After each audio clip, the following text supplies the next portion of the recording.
ओम शांति 8 अगस्त 2025 की मुरली से मुख्य पॉइंट।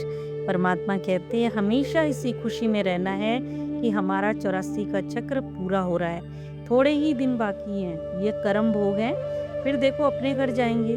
फिर कहा विकर्म जीत, यानी बुरे कर्मों पे जीत पाने के लिए अटेंशन रखनी है। शरीर के अभिमान के कारण सारे बुरे कर्म होते हैं, क्योंकि हम एक दूसरे के शरीर को देखते हैं। शरीर को देखने से एक दूसरे में कमी कमजोरी दिखाई देती है। विकर्मों की जड़ है ही देह अभिमान। इसके लिए बार बार आत्मिक स्थिति में बैठकर प्रैक्टिस करनी है। मैं आत्मा हूँ, ताकि दूसरे को भी मैं आत्मा आत्मिक रूप में ही देखूं। और जब हम एक दूसरे को आत्मिक रूप में देखते हैं तो हमें उसमें परमात्मा के गुण नजर आते हैं, क्योंकि आत्मा परमात्मा का बच्चा है और बच्चे में माँ बाप के गुण ही आते हैं। बाबा हमारी माँ भी है और बाप भी है। परमात्मा के गुण जैसे शांति है, प्रेम है, आनंद, ज्ञान, पवित्रता, सुख, शक्ति। बाबा कहते हैं ये सारे सुखदायी गुण हैं, लेकिन शरीर को देखने से ये गुण दिखाई नहीं देते हैं। इसीलिए परमात्मा बार बार कहते हैं बच्चे बाबा को याद करो। फिर का अच्छे और बुरे का फल जरूर मिलता है। अंत में हमारी नहीं तो अंतरात्मा खाएगी, क्योंकि देखो पापों का बोझ बहुत है इस समय। इसे हल्का करने के लिए बाबा को सच सच बताना है। इस जन्म में जो भी पाप हुए, बाबा कहते हैं लिख कर दो मुझे, तो फिर बोझा हल्का हो जाएगा। अब विकर्म तो होते ही रहते हैं, जन्म जन्मांतर के विकर्म तो कोई लिख नहीं सकता है। कलयुग में देखो कर्म जो भी करें विकर्म हो जाते हैं, और सतयुग में जो कर्म करते हैं वो अपने आप ही अच्छे होते हैं, क्योंकि सतो प्रधानता है वहाँ। भगवान वास तुमको कर्म अकर्म विकर्म की गति समझाता हूँ। एक कहानी सुना रहे हैं बाबा। विक्रमाजीत का संवत यानी सन लक्ष्मी नारायण से शुरू होता है। ये बातें शास्त्रों में नहीं है, इस सीढ़ी के चित्र पर बाबा ने बहुत क्लियर, बहुत अच्छे से समझाया है। इस सूर्यवंशी चंद्रवंशी का राज भी तुम बच्चों ने ही समझा है, ये हम ही थे। परमात्मा कहते बच्चे पतित से पावन, फिर पावन से पतित बनना, ये भी ड्रामा में नूंद है। तुम ऑलराउंडर पाठधारी हो, आदि से अंत तक पाठ हर आत्मा का नहीं है, सिर्फ तुम्हारा ही है। सतयुग की आत्माएं चारों सेक्शन में आएंगी, यानी सतयुग में भी आएंगी, त्रेता में भी, द्वापर में भी और कलयुग में भी। और धर्म की आत्माएं कर्मों के अनुसार अपने टाइम पर आएंगी। कोई द्वापर से आएंगी तो कोई सीधा कलयुग में आएंगी। क्रिश्चियन सतयुग में नहीं आएंगे, वो द्वापर में के बीच में आएंगे। उन पे भी काफी पैसा था ना, तो बाबा कहते वो द्वापर के बीच में आएंगे, क्योंकि द्वापर में भी जो हम उतरे थे तो पैसा था। ये बातें सब बाबा कहते बच्चों की बुद्धि में हैं, सृष्टि की आदि मध्य अंत के बारे में दूसरा कोई नहीं जानता। परमात्मा कहते जो सही बातें हैं वो छपाकर एरोप्लेन से सब जगह गिरानी है। वे अच्छी अच्छी पॉइंट टॉपिक बैठकर लिखनी है। ये सर्विस बच्चों के लिए बहुत है। एकांत में चले जाओ, बैठ जाओ, बैठ के ये काम करो। जो भी देखो बड़ी बड़ी संस्थाएं हैं, गीता पाठशालाएं आदि हैं, सबको जगाना है, तुम्हें संदेश देना है। ये संगम युग पुरुषोत्तम युग है।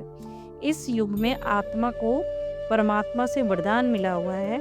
आत्मा उत्तम कार्य करती है। जो देखो समझदार होंगे वो झट समझ जाएंगे। तो जरूर संगम युग पर ही समझाना है बाबा कहते। और पुरानी दुनिया का तो विनाश होना है। यहाँ है ही असुरी स्वभाव वाले पतित मनुष्य। कुंभ के मेले में बहुत स्नान करने जाते हैं, सोचते हैं पावन बन जाएंगे। तो परमात्मा कहते हैं जहाँ जहाँ मनुष्य स्नान करने जाते हैं ना, वहाँ जाकर तुम्हें सर्विस करनी है। उन्हें समझाना चाहिए कि इस पानी से कोई पावन नहीं होता है। चित्रों पर समझाओ। गीता पाठशालाओं में जाकर ये पर्ची बांटनी चाहिए। बच्चे सर्विस मांगते हैं तो बाबा कहते हैं यह बैठकर लिखो। गीता का भगवान परमपिता परमात्मा शिव है ना, कि कृष्ण है। फिर बाबा कहते हैं शिव की भी महिमा सारी लिखो और एक जगह कृष्ण की भी लिखो। उसमें फिर कंपैरिजन बताओ लोगों को। लोग बाबा कहते हैं अपने आप जज करेंगे। ये पॉइंट भी लिखो कि पतित को पावन कौन करता है। शिव और शंकर के भेद के बारे में भी बताना है, उनसे पूछो। मनुष्य देखो 84 जन्म लेते हैं ना, 84 लाख बाबा कहते 84 लाख जन्म लेते हैं, 84 लाख योनियां होती हैं। मुख्य मुख्य पॉइंट्स लिखकर समझानी है। 12 कैलेंडर्स के चित्रों पर भी समझा सकते हो। जिसमें देखो सारा ज्ञान आ जाएगा। ये सारे चित्र मुख्य हैं, बैठकर शॉर्ट में लिखो, समझाना सहज हो जाएगा। फिर कहा परमात्मा ने, तुम तो देखो गुप्त वेश में इस पुरानी दुनिया का परिवर्तन कर रहे हो, तुम्हें कोई भी जानता नहीं है। बाबा भी गुप्त है, नॉलेज भी गुप्त है और तुम भी गुप्त हो। इस नॉलेज का शास्त्र आदि बनता भी नहीं है। और धर्म स्थापक के तो बाबा कहते बाइबल आदि बहुत छपते हैंगे, जितने भी होते हैं, जो भी सब पढ़ते आते हैं, हर एक धर्म के छपते हैं। तुम्हारा फिर जब भक्ति मार्ग आएगा ना, तब बाबा कहते छपता है, अभी नहीं छपेगा तुम्हारा। परमात्मा ये सब ज्ञान देते हैं, वो शास्त्र आदि थोड़े ही पढ़ते हैं। सबके दिलों को जानने वाला तो भगवान देखते हैं, तब तो कर्मों का फल देते हैं ना। ड्रामे में जो बुरे कर्म करते हैं उनकी सजाएं तो होती बढ़ती जाती हैं। फिर अंत घड़ी विवेक भी खाता है कि हमने ये पाप किए, वो सब बाबा कहते सामने लिस्ट सबको याद आएगी। फिर देखो जैसा कर्म किया होगा वैसे ही जन्म भी मिलेगा।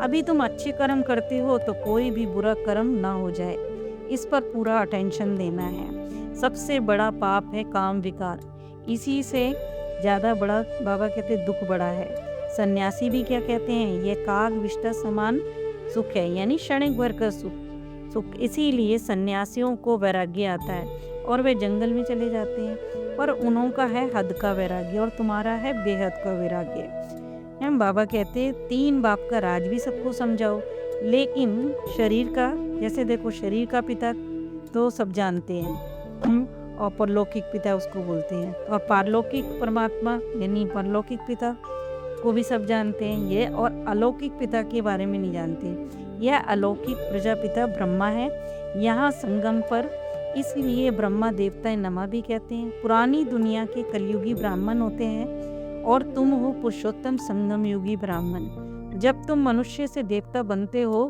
तब बाबा कहते हैं देवी देवता धर्म की स्थापना हो रही है। तो सब पॉइंट बच्चों को धारण करनी है। जब ब्राह्मण पूजा करने या श्राद्ध खाने आते हैं ना, तो उनसे बाबा कहते हैं डिस्कशन इस बात पे करना चाहिए, चिट-चैट कर सकते हो, तुम उनको सच्चा ब्राह्मण बना सकते हो, है ना। वो सबों का मेरे को खाना खाते हैं अभी तो, पर बाबा कहते हैं उनको ये बात क्लियर करके तो सच्चा ब्राह्मण भी बना सकते हो। अभी देखो भादों का महीना है, तो सभी पितरों को तो फिर खिलाते ही है ना। ये सब देखो युक्ति से करना है, नहीं तो कहेंगे ब्रह्मा कुमारियों के पास जाकर तो देखो इन्होंने सब कुछ छोड़ दिया। प्यार से बाबा कहते ज्ञान दो तो जरूर ब्राह्मण लोग आएंगे। तुम देखो सारी सृष्टि के कल्याणकारी हो। जैसे अमरनाथ की यात्रा पर जाते हैं ना, वहाँ जाकर भी तुम सच्ची सच्ची अमर कथा सुनाओ। श्रीमत पर परमात्मा की है, हम विश्व का कल्याण कर रहे हैं, बुद्धि में ये नशा रहना चाहिए। फिर बाबा ने धारणा योग्य होमवर्क भी बताया। विकर्मों से बचने के लिए आत्मिक स्थिति में स्थित होकर बाबा को याद करना है। दूसरा बोला परमात्मा को जो भी बुरे कर्म किए हैं उन्हें सच सच बताना है। अच्छी पॉइंट पर विचार सागर मंथन करना है और सबको बाबा का संदेश पहुंचाना है। वरदान में बाबा ने कहा, परमात्मा कहते हैं ये सतयुगी नई दुनिया बननी ही है। ये अटल होते हुए भी परमात्मा के बच्चों को वरदान है समर्थ भव का।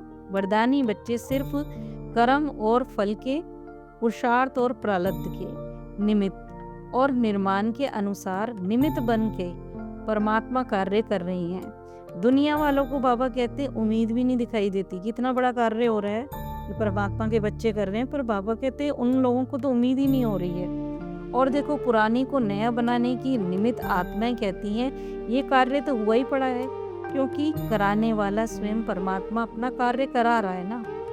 अभी बाबा कहते हैं हुआ ही पड़ा है, क्योंकि अनेक बार किया है, रिपीट हो रहा है ना। ये स्व परिवर्तन के प्रत्यक्ष प्रमाण के आगे और कोई भी प्रमाण की आवश्यकता नहीं होती है, क्योंकि ये परमात्मा का कार्य है, इसीलिए सफल होना ही है। स्लोगन है कहना कम करना ज्यादा, यह श्रेष्ठ लक्ष्य बाबा कहते महान बना देगा। आज पूरी मुरली सर्विस में है। अच्छा, ओम शांति।